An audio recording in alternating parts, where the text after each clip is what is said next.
I thought it was crap. We walked out, me and my mate. We went up, we punked, went up there, just didn't get it whatsoever. I went to, like a, I don't know, sort of audition really. I still didn't get it at all.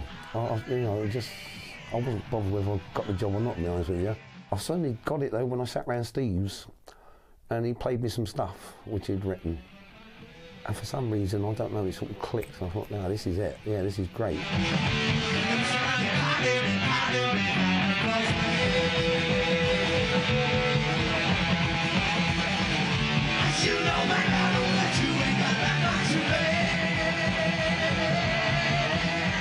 I have to admit that my favourite Iron Maiden albums are the first two, Iron Maiden and then Killers from 80 and 81 respectively. And if I had to choose one of the two, it would still be their debut. It's one of my favourite metal albums of all time. I think everything about that album is quite remarkable.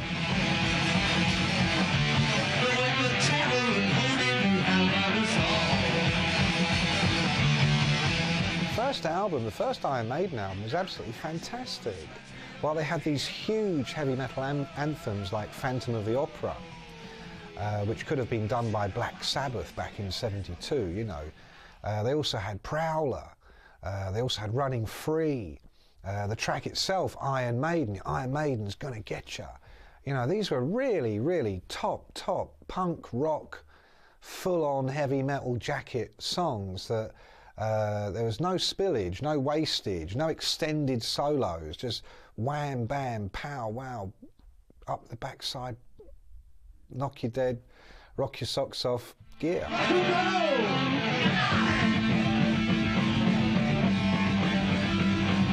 I think the point about the first Iron Maiden album that needs to be made is that every track on there, really, I mean, there's not filler at all. It's back in the day when you didn't have to fill a CD with 72 minutes of music, which meant, you know, maybe if you were lucky 6 good tracks and then sort of 7 to 8 things you'll hear the first time you play the CD and probably never listen to again.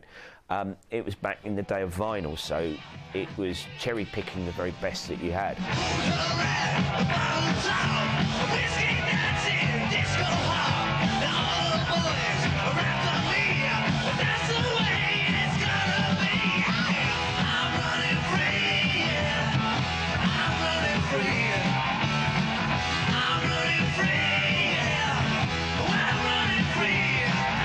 I think a lot to do with it is because I think really they like to be up there as well, you know. I think they like to imagine themselves being up on stage playing. I think that's probably what it is. I mean, I must admit, you know, when I used to go and see bands before, I always thought, oh, I'd love to be up there playing. You know. Now it's a bit weird looking at it from the other side of the fence, if you know what I mean. Like you're up there playing and the crowds all going balmy about you, and it's really weird. Oh, I'm running free, yeah. I'm running free. I'm running free, yeah. I'm running free. Ooh, yeah, yeah. I'm running free, yeah. I'm running free. Ooh, yeah, running free, yeah. I'm running free,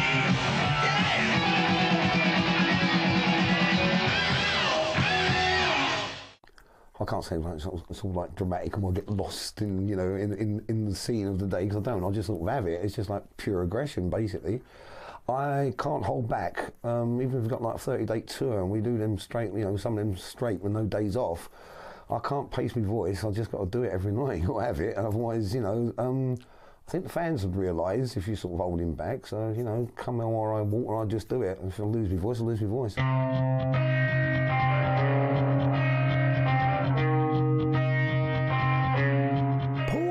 Was perfect for Iron Maiden in the early days.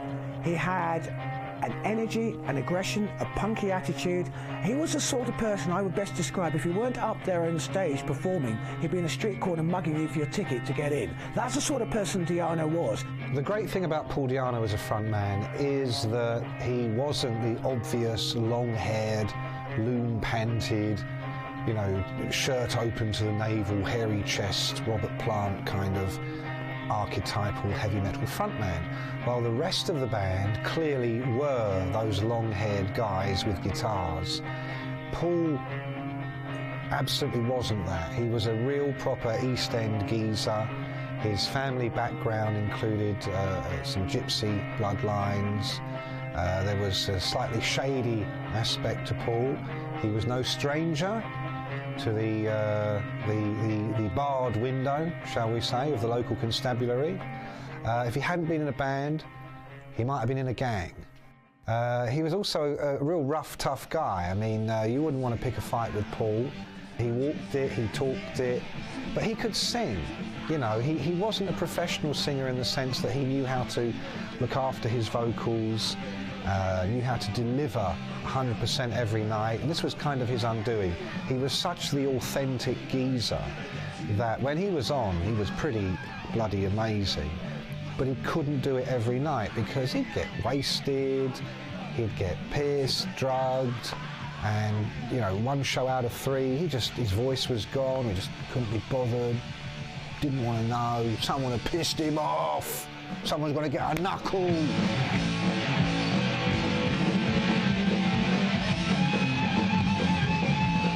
I'll tell you what, this is no word of a lie. Some bloke on Sunday in Paris come up to me and he goes, "Oh, I love you, you're the greatest singer in the world." And I sort of looked at him and was like, "You're insane, what's the matter with you?" I mean, a great singer is someone like Pavarotti or something like that, you know. I just open my gob and just go for it. I don't really know what the hell goes on with it. You know, sometimes it's good, sometimes it's bad. I can hit the notes or I can do it like death metal wise. I just have a muck about me, but it's all good fun.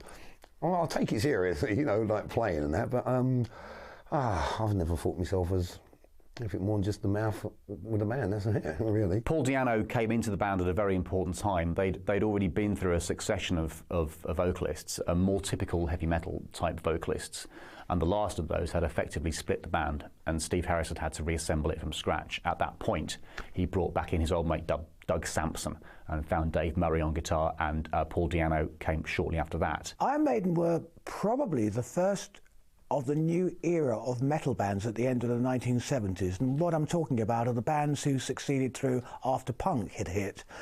And Iron Maiden were the first to really make a big impact. They got coverage in the media, especially in Sounds magazine at the time, in the late 1970s. They'd created their own buzz by doing a lot of gigs around, and at a time when heavy metal was going back on the rise, Maiden was certainly perceived right at that point, and we're talking about the end of the 1970s, as probably the most set up of all the young British metal bands to make an impact. I mean, set like, what is it? Set away and you can't get in a marquee. It's like a new trend really, like punk was, the new wave of mod is, and like a lot of new bands are coming through, and a lot of all that really good singles. You can go to a punk gig and they've all got spiky hair and they're, you know, in their punk gear, or disco freaks with their silly little shoes on. You know, and people see us and they know straight away that you're heavy rockers, like.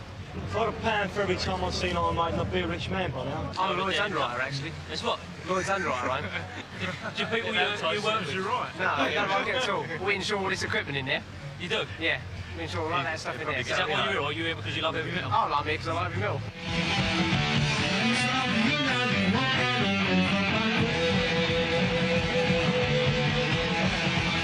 There was quite a big buzz about Iron Maiden pre-1980, and it had been building ever since sort of Neil Kay at the Soundhouse, or the Bandwagon I think as it would have been back then, had sort of championed the band, and through the heavy metal disco that he ran, Sounds newspaper, music newspaper, sort of picked up on the fact that in the chart that Neil would supply, this sort of unknown or certainly unsigned band was sort of making waves.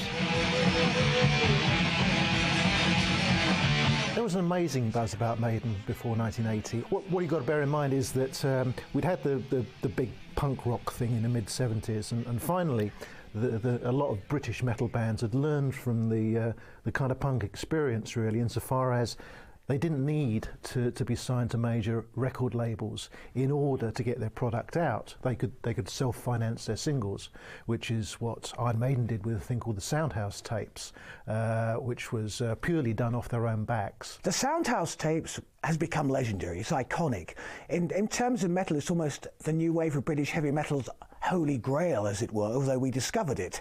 Maiden at the end of 1978, I think Christmas Day 1978, I may be right in saying, went into Spacewood Studios in Cambridge and recorded 3 tracks, Iron Maiden, Prowler and Invasion. It was effectively a demo come possibly a DIY release, and was actually put out in November 1979 as the Soundhouse tapes.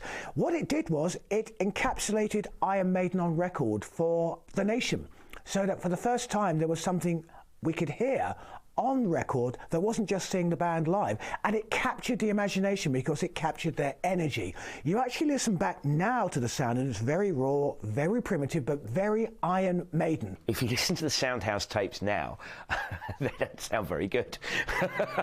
There was what was to be termed the new wave of British heavy metal starting to emerge. It wasn't termed that at the time. There wasn't a genre, as it were, but there were an awful lot of young metal bands coming through in the UK around about the same period. It's one of those inexplicable facts of music in nature, I presume. You had White Spirit and Raven and Fist in the northeast and Sledgehammer coming through. Vardis were coming out from Yorkshire. You had Def Leppard happening. You had Saxon coming through. You had the Tigers of Pantang. You had a lot of young metal bands coming through who were to be connected by the end of the 1970s by that disparate phrase, the WOBM, the new wave of British heavy metal. But of all of them, I think even at that point, people looked at Iron Maiden as the guys most likely to succeed. Well, following the release of the Soundhouse tapes and the demo, that got made into a limited edition vinyl release, just 3 songs, and this is through Rod Smallwood, and they put out 5,000 copies of those to create more of a buzz about the band.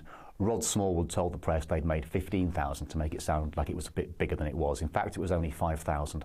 They all sold out, and they are now fantastically collectible. If you've got one in good nick, it's worth a lot of money now. But through that recording and through their subsequent success as a live act, Rod Smallwood was able to introduce them to major record labels. And there's a nice story about 2 guys from EMI coming down to one of their shows at the Bandwagon, and they were actually unable to physically see the band because of the number of people that were in the venue. They couldn't actually see around the corner to actually look at the band because they could just see the fans wall to wall. But that was the clincher. The fact there were so many people already into the band, just kids going crazy, that it was obvious that Iron Maiden were doing serious business. Iron Maiden then headlined the marquee, and EMI finally pounced and signed them in December of '79. Iron Maiden were quite clever in the way they signed their record deal. They had 2 labels chasing them at the end of 1979, EMI and Phonogram. Phonogram eventually signed Leopard. EMI came in and signed Iron Maiden. But the deal they had was effectively a production deal, which meant that Iron Maiden had complete freedom. They delivered the album to EMI, who then marketed it under very careful supervision or cooperation, shall we say, from the band and their manager, Rod Smallwood. Now, EMI were clever enough to realise as well that what they had here was a major institution, a band who, if they played their cards right, would make a lot of money for the company. So EMI, because they were clever in terms of business sense, went along with Maiden's ethos, Maiden's vision, because they realised this was the way forward, this is how it was going to work. And as soon as the first album came out and made it straight in at number 4 on the charts, it was obvious they had a big following already in which to build something. So don't think there's any doubt when EMI signed Maiden, it wasn't signing a band because they wanted a metal band, it was signing Iron Maiden because they felt and they knew what Maiden had around them, not just with the band, not just with the focus, vision and drive of Steve Harris, the main man of the band, but also with their management team. Rod Smallwood and Andy Taylor were very sensible and very shrewd businessmen. This lot could go a long way. I remember going up to the MI offices, and it was weird, you know what I mean? And God, all the photos completely different, you know, all the boys in leather jackets. I turned up in a bleeding 2-tone jacket and a pork pie hat on. Just a bit different. Yeah, it was kind of weird. I remember, I think it was the first time I ever had a glass of champagne, to be quite honest with you. Didn't like that, so we went down the pub. I think we got pissed that night, and yeah, that was it. Then we went back to hard work again. That's what we always did.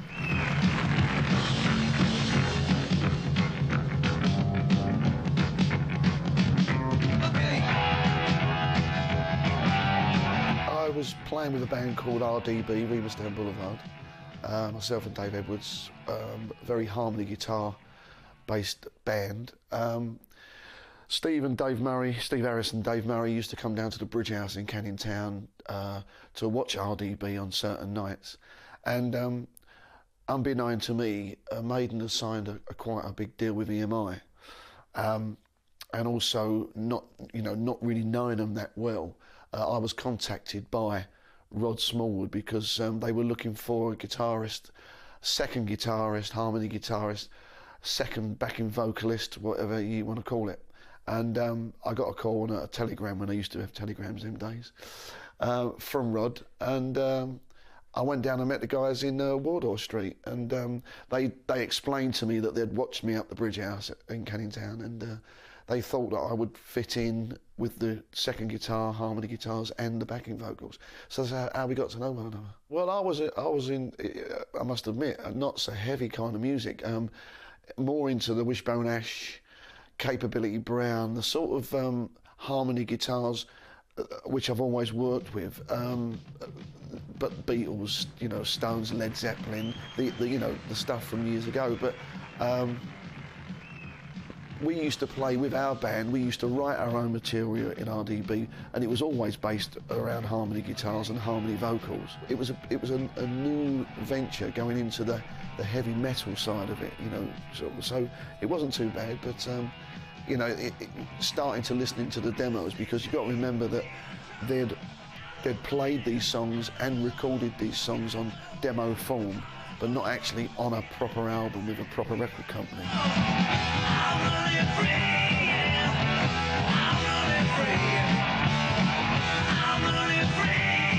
Running Free was the first EMI released Iron Maiden single, and it came out to quite a big palaver. It was a very anthemic track. It was a new track. Most people hadn't heard it before when it hit the charts in the top 40, and they appeared on Top of the Pops and said, "We're playing it live, we're not going to buy."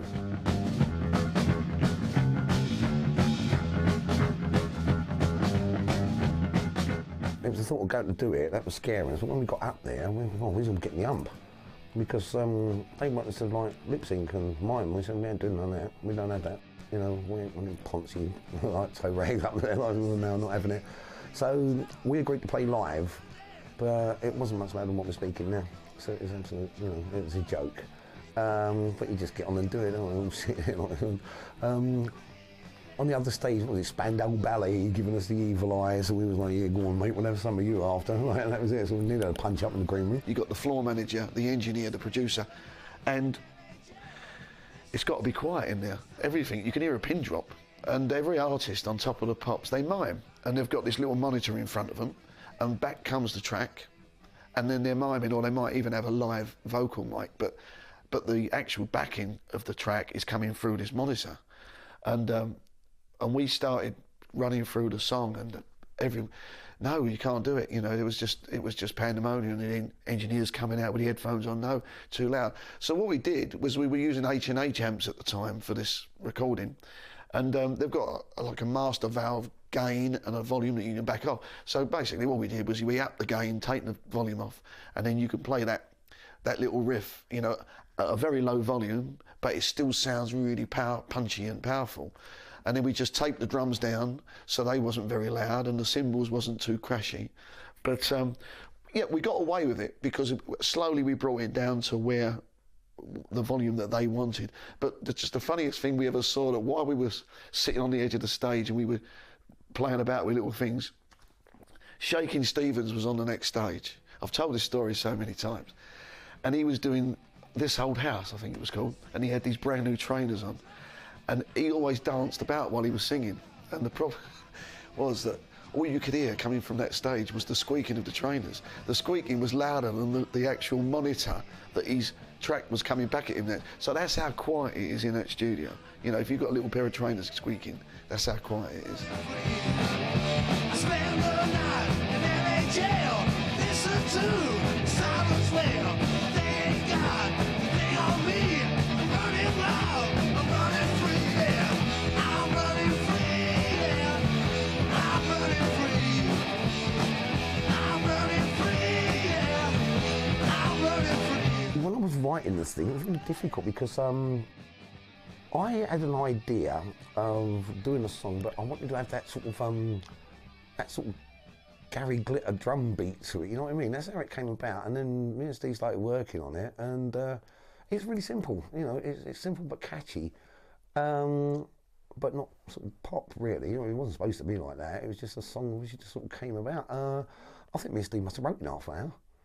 We've done it, you know, some of these lyrics, I just knocked them off my head in about 10 minutes. So it was a weird experience, though, to sort of finally see something you've recorded and having to go and play it on national TV, or not play it as the case was, as you know, at such a quiet level. But it's a song about my life when I was growing up. You know, didn't really have much of anything then, and yeah, I sort of tried to put it in a different context. It's not sort of about me, but it's all, you know, certain bits and pieces of your life. You know, getting chased out of discos by other girls' boyfriends and things like that. Always had that trouble. Running Free is probably very typical of what Maiden were about in the early days. It's very anthemic, it's got a good gallop to it, and of course gives an opportunity for fans to headbang or punch the air with their fists. So it's very much a metal song of its time. And we're talking about the beginning of the 1980s, when a new wave of British heavy metal was coming through, when metal entered what I would still term its golden period, certainly as far as British metal is concerned. And that was typical of Maiden. It actually accentuated all the great things about Maiden. Di'Arno's voice was perfectly suited because it wasn't a soar away anthem. It was very punky, had a lot of energy to it, and because of that, Di'Arno could really deliver with a lot of force, backed up by a band who really did have a determination and could play, and it was very tightly delivered as well.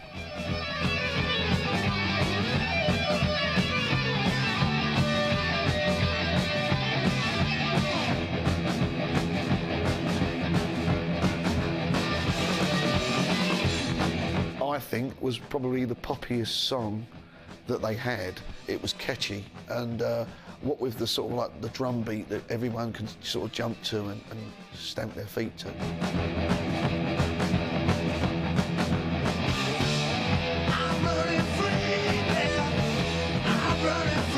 Running Free charting would have only surprised, I think, you know, the self-decreed arbiters of taste of the time.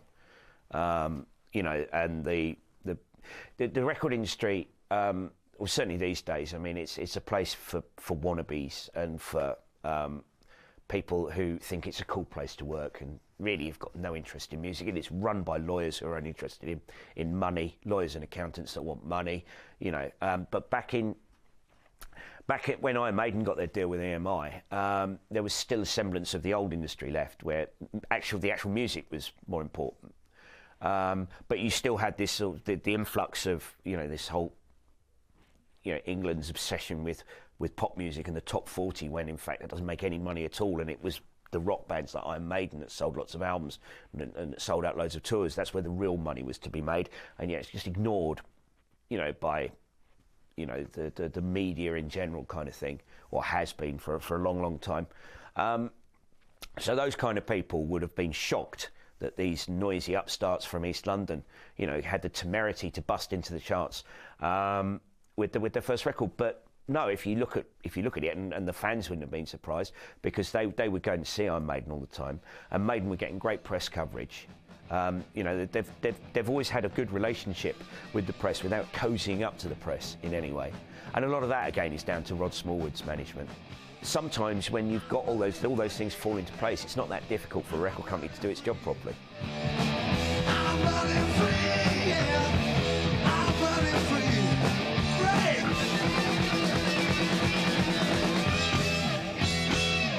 Over the years, Iron Maiden, well, more particularly Steve Harris, have been incredibly critical of the producer of their debut album, a guy called Will Malone. Now, this is a guy who'd worked with people like Black Sabbath and Todd Rundgren. You talk to Steve Harris, and he basically is hugely critical and negative about the job that Malone did. In fact, he effectively says Will Malone didn't produce it. He was sitting there reading a paper most of the time, completely indifferent to what was going on, and left Maiden to get on with it themselves. There was a lot of fun in there as well, though, like, especially when it was all cocking up here and there and left, right and centre and stuff like that. And sort of had about 4 or 5 attempts at doing like one track, you know. But yeah, that was interesting. It was the first time I'd ever really recorded as well, so we didn't really know what the hell was going on. The production on it was awful because this bloke Will Malone, I don't know what the hell he ever done. Something to Mike Oldfield's violin tune or something. I have no idea. But why the hell we got him in? The songs are great on that first album, it's just that the production's awful. It's just frustrating, that, it really was. But then again, as I said, we didn't know what the hell we was doing. You know, so we just went along with everything Will said. Well, that Pratt didn't know what he was doing either, so there you go. So it was really, it's really sad when I hear that album, because it could be so much better with the production on it. The songs are fantastic. But yeah, that was really quite tough, actually, you know, when you listen to it later on. You know what I mean? But doing the album itself was actually stressful, funny, and a definite eye-opener, because, you know, we've never done it before. Will Malone did a great job, I think. It's not, you know, Iron Maiden isn't the best produced album in the world, but you don't expect it to be. What it is a great sounding Iron Maiden album, and it sets in stone what Iron Maiden were very much about then. It's a great launch pad for the band. It's raw, it's aggressive, it bristles with the live energy that was evident from the band's gigs at the time. You know, I mean, what more can you ask of a producer if he can capture what the band are about live in the studio? The fact is that I believe Iron Maiden's debut album should have sounded the way it does, and that had they had a better production, maybe some of that youthful energy, some of that youthful zest could have been lost. I think the fact that Maiden were virtually left to their own devices helped make the album what it is. Now, I'm not suggesting for a moment it was a brilliant psychological trick by Will Malone. Clearly it wasn't. How indifferent he was to the project, only Maiden and Will Malone really know. And I think over the years, perhaps his lack of a role has been exaggerated to a point where people are hypercritical of him. However, all I've got to say is you listen to the record, it's the way it should sound.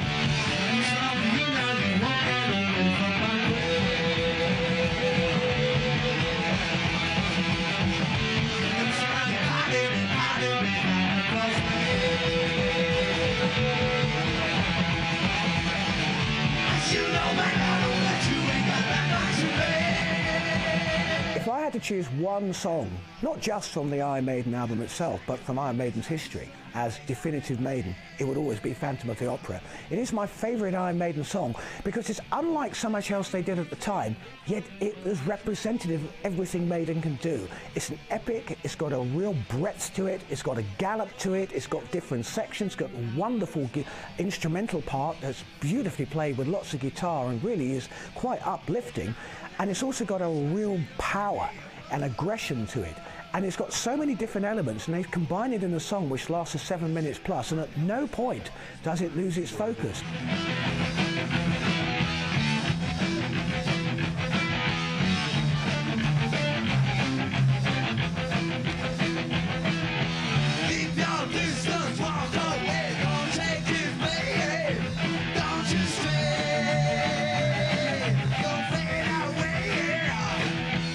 Phantom of the Opera, for me, is not one of their better moments, but you can see that it's the direct predecessor of, say, Hallowed Be Thy Name, which is a classic song from Number of the Beast, and Rhyme of the Ancient Mariner from Powerslave, and the stuff from the new album, A Matter of Life and Death. So it's a very important song in tracking how the band's music started, where it came from. And I suppose it was fairly unusual at the time, because although it wasn't unusual to have 7-minute rock anthems, to have them played in that specific way, almost like a really good punk band playing a rock epic, that was almost unique for the time.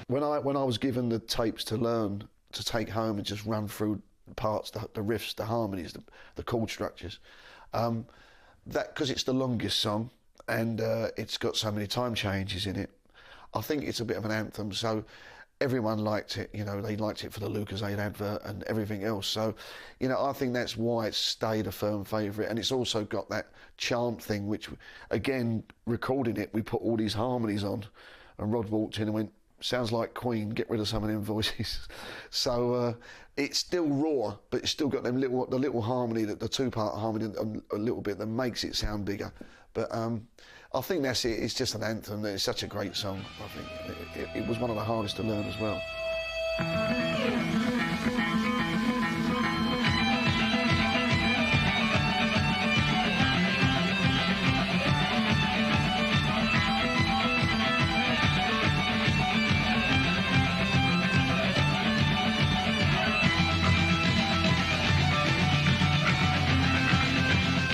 Throughout the whole thing, with its different elements and different parts, in a way, this is Iron Maiden. It's got a progressive feel, which of course Maiden were to develop so many years later.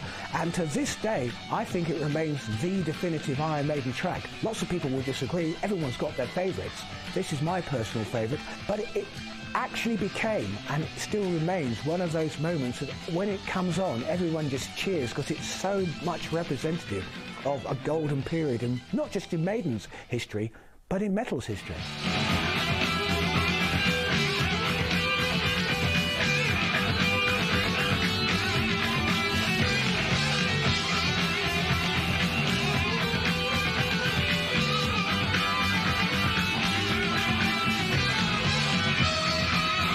I suppose what's slightly unique about Phantom of the Opera is that, I mean, Maiden are a heavy metal band, and then, you know, they wouldn't deny it, no one else is going. They're never one of these bands that ever turned around and went, well, we're not actually heavy metal. You know, they're heavy metal, that's it, end of story. However, Steve Harris is a huge progressive rock fan, and that influence can be heard at various points throughout their career. It was a lot less prevalent in the early days, Steve's fondness for quirky time changes and men who played flute standing on one leg. But I suppose if you listen to the Phantom of the Opera and the way that it's sort of structured, it's taking, you know, that raw, aggressive metal sound that Maiden could compact very nicely into a 3.5, 4 minute song. It's just stretching the boundaries a little bit. I think it's Maiden saying, hey, you know, we can do all that, but we can do this as well.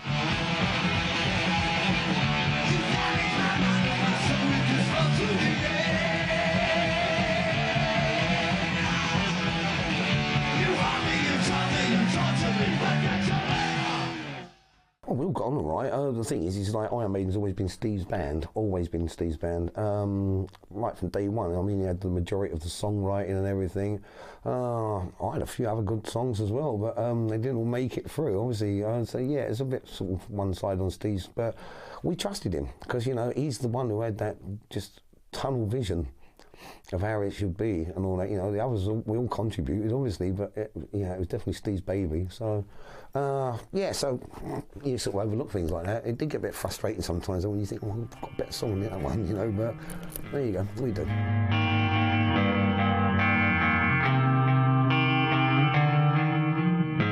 Me and Steve and our girlfriends all used to go out quite a bit together. Me, Dave and Clive were inseparable, always out on, you know, some sort of mischief, I don't know. Yeah, we done that. And then when Dennis sort of came into the band, you know, he was a bit older, and I don't know, it sort of didn't seem right, you know what I mean? Great guy then, you know, at the times, but it's only later in these last couple of years I've heard other things about him, but anyway, so, you know, there's no love lost between us, to be honest with you, but yeah, I don't know, he didn't really fit in as a complete unit, you know what I mean? Rod knew how I felt regarding being closed in and claustrophobic with a band. I liked a bit of freedom, you know, travel with a crew one day, travel myself, you know, but he wanted to keep everyone together. He was worried in case people found out that I listened to the Eagles. My only answer to that is that if you're on tour with a heavy metal band as big as Maiden, it's like, you know, you're listening to that all day and then you do a gig in the evening and then you go back to your hotel room and you put Motorhead on. I just think that's overkill. So I just love easy listening music when you've been travelling all day, playing loud music all night, going absolutely potty, and then you get back and put a bit of George Benson on or a bit of Eagles just to calm down, and you know. And Rod seemed to think that I wasn't into the band 100%. He did say to me, he said, I can't fault your work you know, what you contribute. I can't fault any of it. He said, but we're worried because I just didn't. He seemed to think I just wasn't heavy metal enough, and yeah, he probably may be right. You know, he probably is right. Individually, yeah, they were all different. Di'Anno was his own person. He does what he wants, and you know, Dave. You want to pick Dave Murray up and cuddle him because he was like just a big smile on his face all the time. He never said anything. He was so quiet. Whereas Steve was like the serious one, you know, and you could see it in Steve's body language and his eyes that he's a serious person, and no doubt because if you've written sort of like nearly 2 albums worth of songs and you've just signed to EMI, you don't want to make a mistake. So I imagine he found it hard to relax. Every now and again, he would let himself go a little bit, but he was very serious most of the time. I suppose because he saw it as, because it is his band, he saw it that, you know, if he lets his guard down, someone's going to, you know, interfere. So, yeah, he was the serious one out of the three, but, you know, they were all okay, you know. It's funny because I sort of always compared the early Iron Maiden days to, funny enough, like to the Ramones, because like, they was all sort of, it was like the gang of brothers, you know what I mean? And we was like that in them days. It was pretty cool, actually.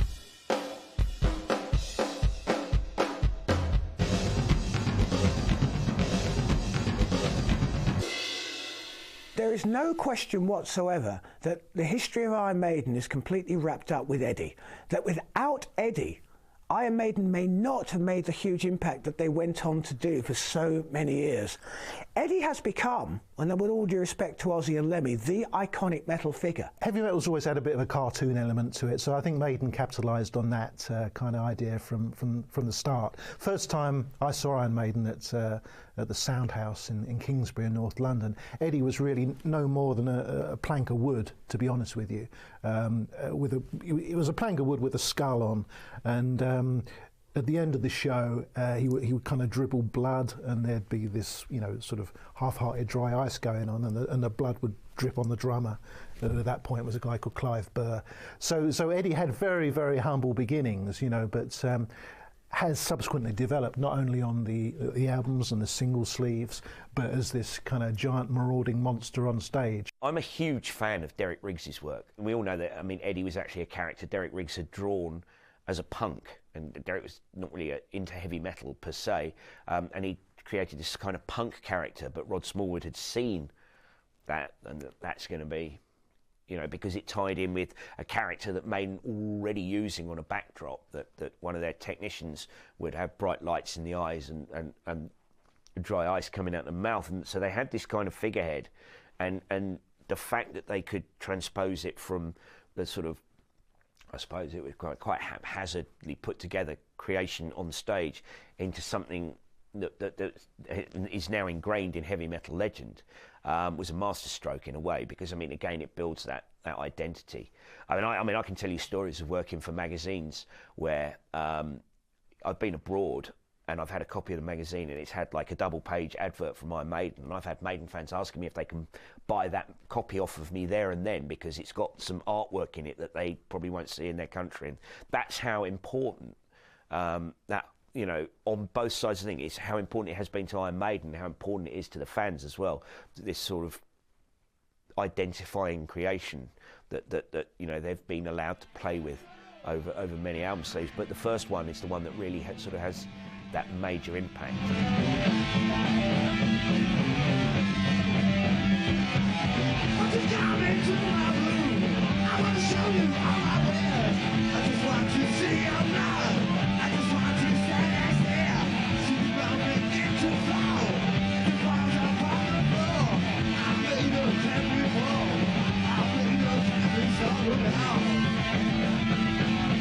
The one track that's really stood the test of time on the Iron Maiden album is the track Iron Maiden itself. I think Maiden's bass player Steve Harris has said, I cannot remember a single show we've ever played where we haven't closed the show with Iron Maiden. So, you know, that's just a phenomenal thing, really.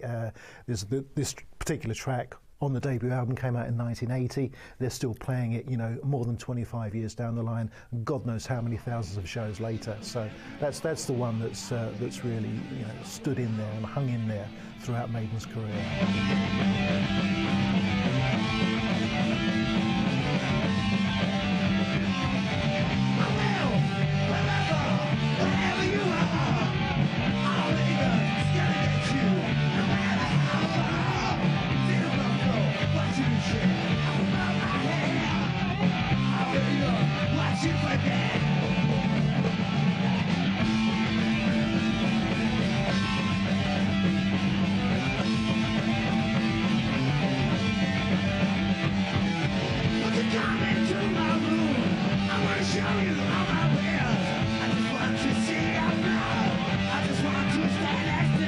You get into it when you're on stage, don't you? It's like when I'm sitting there looking at my set list, I'm like, oh no, I really don't want to be doing this anymore. I think I'll go and work at McDonald's or something like that. But nah, you get caught up in the moment, don't you? It's like, as much as I keep saying I'm pissed off with singing these songs even now, and I'm even getting pissed off with my own stuff at the minute. I want to sort of change all my set list round eventually, because we've been doing the same thing. So, yeah, but I don't do Iron Maiden. That's the one thing I don't do. They've asked me to do it a couple of times here and there, and I could have always given in. Just keep the fans happy. And I thought, hang on, I ain't doing myself no favours here either, and I won't sing the Iron Maiden bit, because it's about, you know, it's actually a personal thing with the band, you know. I mean, so when it comes to singing the chorus, I never do. I just hold the mic out and that's it, let them do it, because I don't feel right singing it. You know what I mean?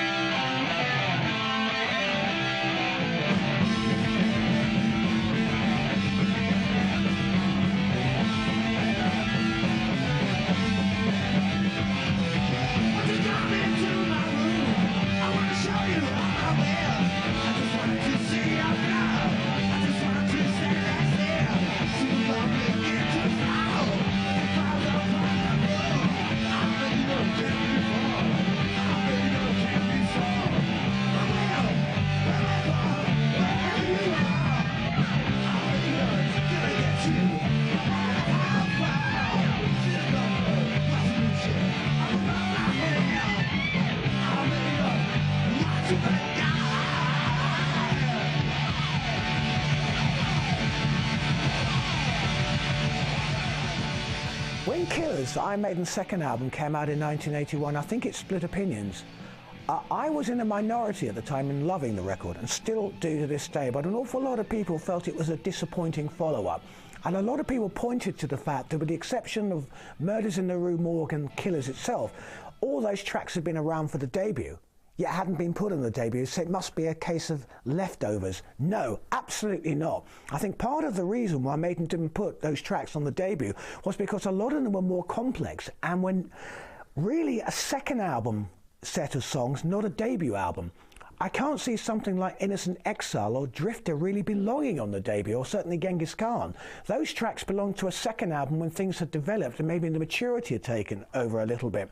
And of course Adrian Smith by this point had come in on guitar, replacing Dennis Stratton, and I think he gave Maiden a lot more focus and a lot more power, whereas Dennis Stratton was a little too laid back in certain respects. And the other crucial change was the arrival of Martin Birch as producer. Will Malone had produced the debut, and to this day Steve Harris still insists Will Malone did a terrible job on the debut.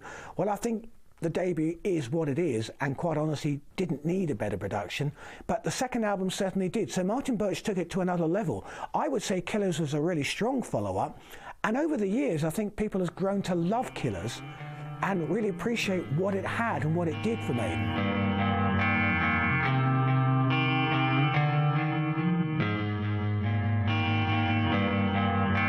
Obviously we've been touring all over the world by then, you know, we've been to Japan and everything, and the States, and we've been playing, you know, like Hammersmith Odeon, we've gone right up, we're like, oh blimey.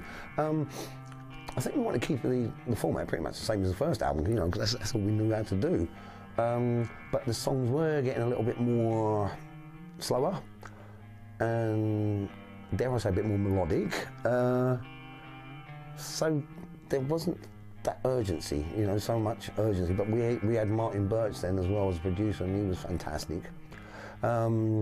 not that I'd heard a lot of his stuff, to be quite honest with you, because I didn't really listen to bands like Deep Purple and even Whitesnake and all that stuff, you know, it's not that sort of music. But no, I did have a listen after, told me this is what he does and that, and I was really quite happy to work with him. He sort of definitely got me disciplined, put it that way. How to approach things in certain ways. I did learn quite a bit from Martin Birch, to be quite honest with you.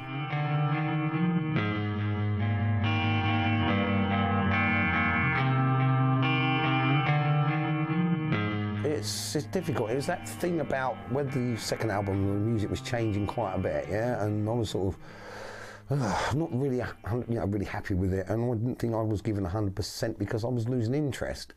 And you can't do that in a band like Iron Maiden. You've all got to be like 100% there and focused and everything, and I wasn't. And to get me over the shock of that happening to me, because that came a bit of a surprise, to be honest with you, it was you got to find other ways to fill the void, isn't it? And I was sort of, excuse me, I'm starving, drinking, snorting coke and stuff like that, thinking that that's sort of going to help sort of fill in the bits that are missing, you know what I mean? And it wasn't in any way, shape or form, but I knew it was all building up to the day I wanted to walk in there and sort of say, this has got to end. And we all came to an amicable agreement when it did it, because I didn't want to let the band down, I didn't want to let the fans down, I certainly didn't want to let myself down, I let myself down in a lot of ways, actually, like fucking about and all that stuff and that, and, I ain't no angel, it still punts about now every now and again, don't you, a bit like you do it, but, no, I'd lost my focus with that altogether, and all that, this is crap, so it all had to stop. For the band's sake and for my own.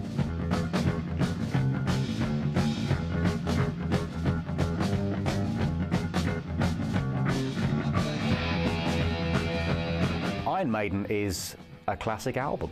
You have to say it's a classic album because it's produced so much important material, so much influential material. We mustn't forget that Iron Maiden were the main player in what is now known as the new wave of British heavy metal. There were loads of bands that came out in the wake of that album that were trying to play that kind of music. We've forgotten the majority of them. They didn't stick around. There are still bands today that try and play that kind of aggressive nuts and bolts heavy metal. There's still a market for that.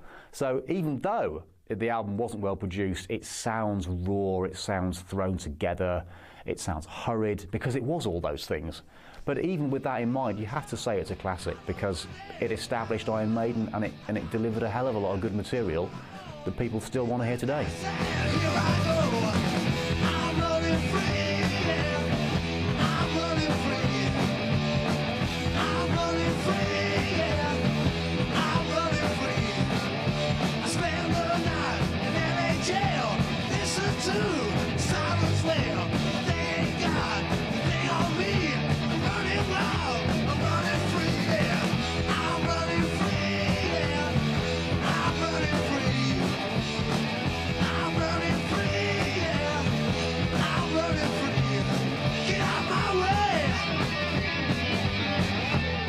I suppose everyone's going to have their own take, aren't they, really, on the debut album stood the test of time. To these is yes, because I can still put it on and still get something out of it to this day. And I do, it's sort of, when you want to expel some energy, it's a great album to put on. I'm running free. I'm running free, yeah. I'm running free.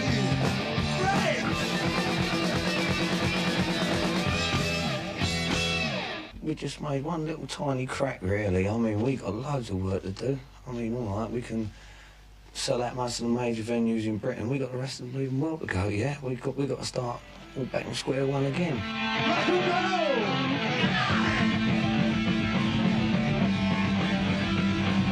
It's something I'm proud of, and I was happy to be a part of it. But I think it's also sometimes it's sort of like a millstone around your neck. You just can't get away with it. It's always going to be Paul Diano, ex-Iron Maiden singer. Like, fuck off, I've had plenty of records out myself. I do very well. I'm touring all over the world. I'm like, God, this is nuts. But it's always going to be an ex-Iron Maiden singer. Oh, and you go up on stage and you've got playing your own new record or something like that, and all sharing a rough child at the back and all running free and all fuck off. It gets on your nerves. But then when it comes around to playing the song, totally there then. It's not a problem.